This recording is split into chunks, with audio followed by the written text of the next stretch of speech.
No matter the location, from O-A-K-L-A to L-V, I'm a Raider.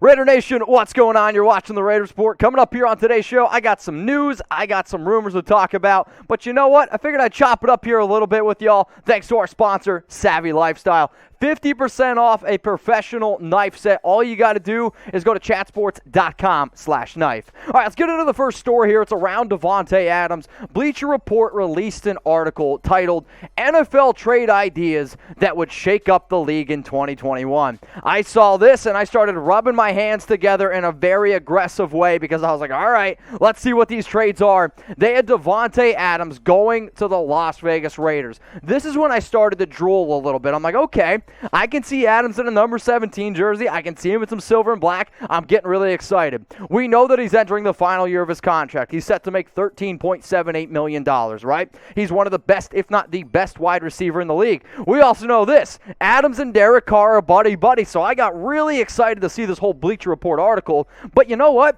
We're going to take a deep dive into this a little bit more because Adams playing with Carr, they want to make it happen. So maybe we can make it happen. He's one of my best friends. Obviously, it would be a dream come true to be able to play with him, but I'm a Packer now. Until that point when we make that decision, I guess we just got to, well, see what happens. I don't know about you, man. Davante said it's a dream come true. Let's make it happen. Derek, buy this man a car already. Here's what Carr had to say on getting Adams to LV. I would always welcome playing with him again.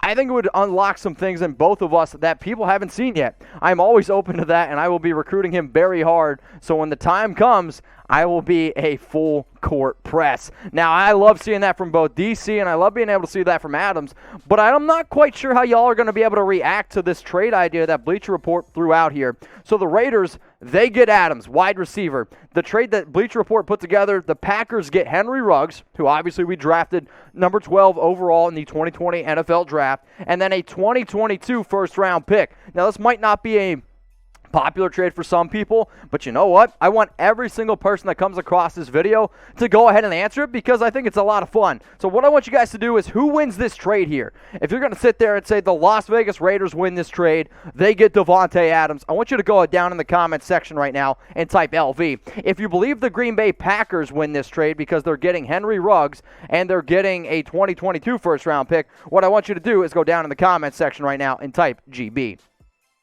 I'm going to go ahead and type LV, and I actually think that the Raiders easily win this trade. Not that I don't like Ruggs. Ruggs is a hell of a player, but if you have the opportunity to get a top 5, some people would say, Derek would even say, the best wide receiver in the league, you got to do it. Not only that, I am 100% confident that Adams comes in day one and him and Carr have a phenomenal chemistry. You know why? Because their time at Fresno State was phenomenal. And now that they're getting better and better as the more and older they get, dude, I'm ready to make this happen. And for only a first-round pick, okay, you have my attention here because realistically, I think it actually takes 2 first-round picks to get Davante Adams. And not that we didn't take Ruggs in the first, but I'm sorry, we wouldn't get a first-round pick for Ruggs right now. And considering the fact that the year that he's coming off of, yes, he had Aaron Rodgers, the MVP. But you know what?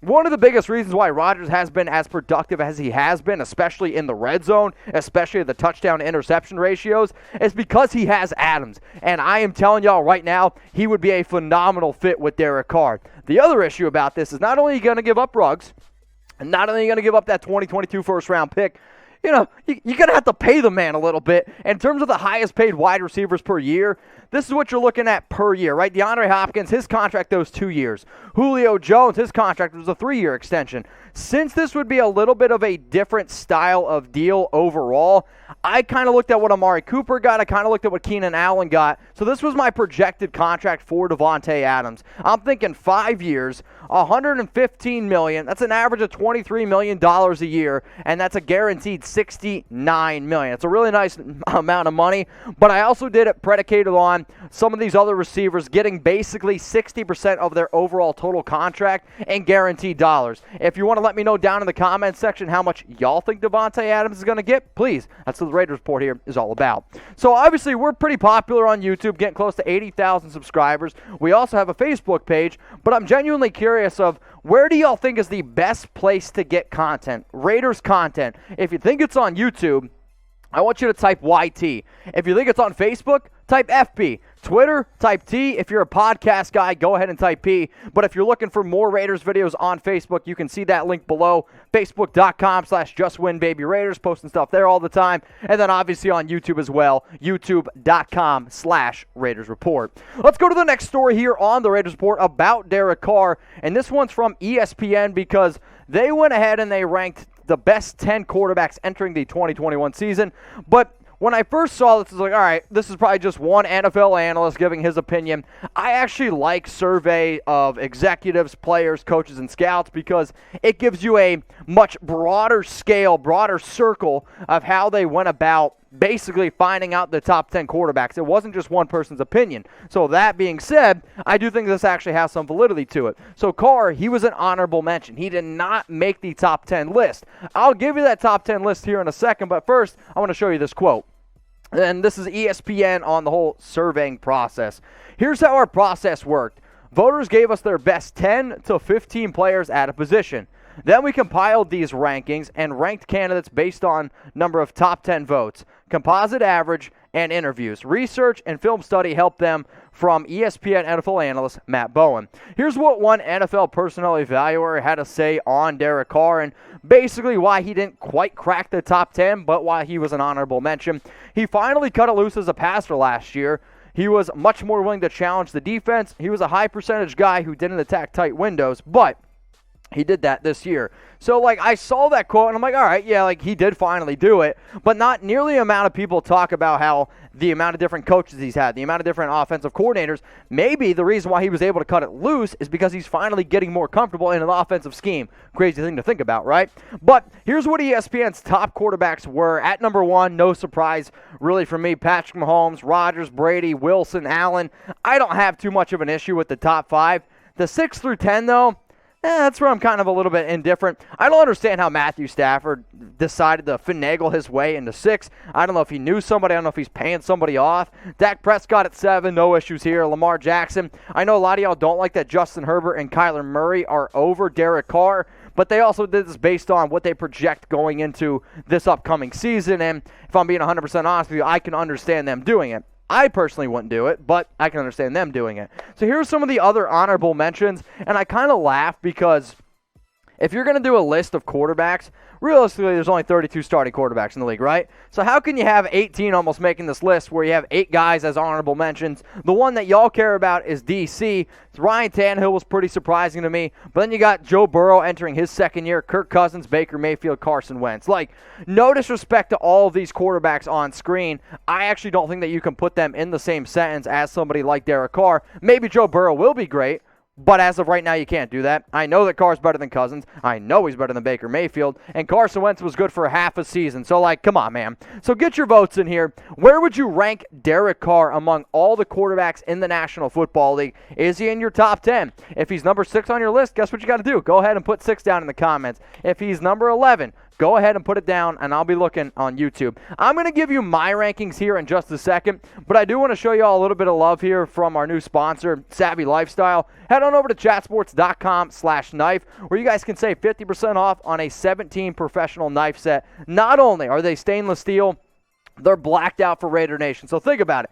Tailgate season's about a month away, and if you need a new knife set, we got you hooked up here. So what you do is when you go to chatsports.com/knife, this is going to take you to basically an Amazon link, right? All you got to do is hit add to cart. Once you hit add to cart, there's going to be a little coupon thing. Click that coupon code. If for whatever reason that coupon doesn't go through, you can exit out, and then you just got to make sure when you are in your cart that 50% discount code is applied. So, but usually it works. Chatsports.com/knife. That's going to be available for y'all in the comments. It's also going to be available for y'all in the description down below. And we always say that Raider Nation's family, so I appreciate Will, who watches the Raiders Report all the time, who's a big-time Raider fan, for hooking us up with some of these awesome knives. But please, go check them out. I've had a few people send me their that they bought them, and I haven't heard anything bad yet, so I guess that they're pretty damn good. All right, so here are my top 10 quarterbacks entering the year, and I know I'm going to get mad. Plus, I should mention, ESPN did not rank Deshaun Watson, so that was why you didn't see him in the top 10.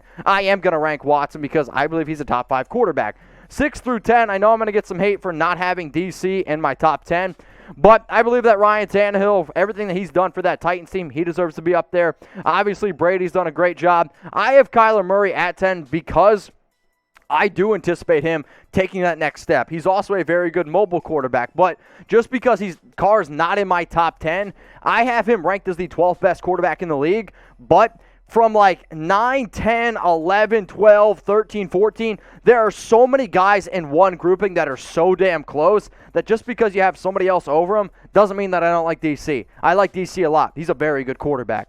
Now, I'm going to be in Las Vegas this upcoming week, and if anybody is curious about how to get in contact with me, if anybody wants to come grab some food, grab some drinks, talk a little bit of Raiders, here's some places that I'm going to be at. And if anybody is curious about Barcode Burger, they have amazing burgers. Kwiatkowski's always there. Jalen Richard's always there. And we got a cool thing going on. The first 50 people that show up at 1 p.m. on Thursday, you're going to get hooked up with some Raiders gear. So if you guys want some Raiders gear, if you want to hang out with me, July 15th, it's a Thursday. Make sure you're there 1 p.m. All right, the last story here that we're talking about on news and rumors is going to be around Zay Jones.